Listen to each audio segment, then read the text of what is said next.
आज जो हालात संपन्न और प्रदेश और देश के अंदर पूरे मुल्क में है, किसी से डरे छुपे हुए नहीं है। और जो योगी महाराज जब बिलारी में आए थे, आज हमारे नेता माननीय अखिलेश यादव जी आए थे, तो परसों 26 तारीख में वहां पे बुलडोजर का प्रदर्शन किया गया। वो डर और खौफ दिखाना चाहते थे हमारे दिलों के अंदर, लेकिन गलतफहमी के शिकार है। हम सिर्फ अल्लाह के सिवा किसी से डरते नहीं, और इंशाअल्लाह इस इलेक्शन के अंदर तुम्हारा इंजन फेल करने का काम करेंगे। जब इंडिया गठबंधन की सरकार बन जाएगी तो प्रदेश की हुकूमत भी, मुझे उम्मीद है, ज्यादा लंबे टाइम तक अपनी बैसाखी पे टिक नहीं पाएगी। आज हम सबको ऐतिहासिक फैसला लेना है कि एक एक वोट सिर्फ अपने वोट को नहीं देना, बल्कि हमें ये सीख भी लेनी होगी। मैं तो मुसव्विर हूँ, मेरे फन का तकाजा ये है, मैं तो मुसव्विर हूँ, मेरे फन का तकाजा ये है, मुझे दुश्मन की भी तस्वीर बनाना होगा। मेरे बुजुर्गों, जिस तरह से भारतीय जनता पार्टी आरएसएस के लोग एक मिशन के तहत अपने वोटों को बढ़वाने का भी काम करते हैं, और बढ़वाने के साथ साथ आपके वोटों को घटवाने का भी काम करते हैं, यकीनन उस कड़ी में तो हम लोग पीछे रहे। बीजेपी ने अपने वोट बनवाए और हमारी तादाद वोटों की ज्यादा नहीं बन पाई, लेकिन इसके बावजूद भी गणित हमारा बहुत ऊपर है उनसे। लेकिन हमें उनको उस गणित में फेल, जो उन्होंने वोट बनवाए हैं उसमें उन्हें बीजेपी को फेल करने के लिए हमें अपने तादाद को बढ़ाना पड़ेगा, परसेंटेज को बढ़ाना पड़ेगा।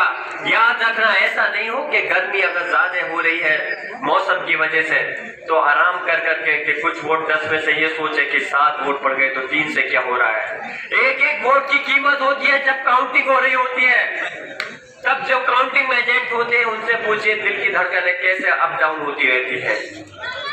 जो ईवीएम मशीन होती है, ईवीएम मशीन नहीं, ऐसा लगता है जैसे ईसीजी मशीन है जो बीप के साथ चलती रहती है। इसलिए मेरी दरखास्त है, एक एक वोट और वोटों की परसेंटेज बढ़ाते हुए अपने इतिहास को बनाना है। और यकीनन आज जब दादा मोहतब का टिकट था, सिर्फ संभल ही नहीं, सब जगह यही ख्वाहिश थी, जो हालात प्रदेश और देश में थे, कि भट्ट साहब फिर से एक बार चुनाव जीत करके पार्लियामेंट में पहुंचे और हमारी क़यादत करें। लेकिन अल्लाह को कुछ और मंजूर था। अल्लाह के हुक्म के आगे हम सब मजबूर हैं। यकीनन आज दादा मोहतब की कभी बेपनाह गलती है, और वो सिर्फ मेरे ही सरपरस्त नहीं थे, आप सब लोगों के सरपरस्त थे, और सिर्फ आप लोगों के भी नहीं बल्कि पूरे प्रदेश और देश में जो भी उनसे मोहब्बत करता था सभी की सरपरस्ती करते थे। हमारा एक भरम थे, हमें ये चीज रहती थी कि अगर खुदा नखास्ते से कोई परेशानी होगी, कोई गलती हो जाएगी, कोई अत्याचार होगा, तो हमारे कायद दादा मोहतब भट्ट साहब हमारे सरपरस्त को संभाल लेंगे। यकीनन आज उनकी जगह मैं क्या कोई नहीं ले सकता, लेकिन मैं ये यकीन जरूर दिलाना चाहता हूँ, जैसे हमारे बड़े भाई आशूफ मलिक साहब कह रहे थे कि जियाउर रहमान बर्क भी भट्ट साहब की तरह वैसे ही आवाज उठाने का काम करेगा जैसे कि दादा मोहतब भट्ट साहब ने उठाई है। और मैंने अपने एक कदम से साबित भी करके दिखाया है। मेरा विधानसभा का पहला टर्म था, पहली बार विधानसभा के अंदर पहुंचा। यकीनन पहली बार पहुंचने के बाद वहां पे बोलना बहुत मुश्किल होता है, लेकिन अल्लाह का करम है, दादाजी का तजुर्बा मेरे पास था। पहली बार विधानसभा में पहुंचने के बाद में भी जितने सदन मैंने सत्र ज्वाइन करे, कोई ऐसा सत्र नहीं था कि जिसमें मैंने अल्लाह करम से आप लोगों की आवाज को नहीं उठाया हो। वो तो प्रदेश का सदन था। अब इंशाअल्लाह जब मुझे मुल्क का सदन मिलेगा, इस देश की सबसे बड़ी पंचायत का एक मेंबर बनने का मुझे मौका मिलेगा, तो यकीन दिलाता हूँ कि दादा मोहतब भट्ट साहब की कोशिश करूंगा उनकी वही आवाज को बुलंद कर सकूं जो वो आपके लिए हमेशा से उठाते चले आते थे। आज इस मौके पे मैं अपनी बात को मुख्तसर करते हुए, यकीनन जैसे अभी मेंबर तस्दीक इलाही साहब ने बताया कि वो आज शादियां 4 है मोहल्ले में, इस वजह से लोग ज्यादा नहीं आ पाए। इस चीज की अगर पहले से मालूमात होती तो आज दिन नहीं रखते। कोई बात नहीं, लोकसभा का इलेक्शन बहुत बड़ा है। मुझे ये मालूम है कि यहाँ अगर हम प्रोग्राम नहीं भी करते तो इंशाअल्लाह ताला तब भी वोट एक तरफा मिलता, और आज चले तो तब भी इंशाअल्लाह एक तरफा ही मिलेगा। इस आंधी में कोई किसी की नहीं सुन रहा।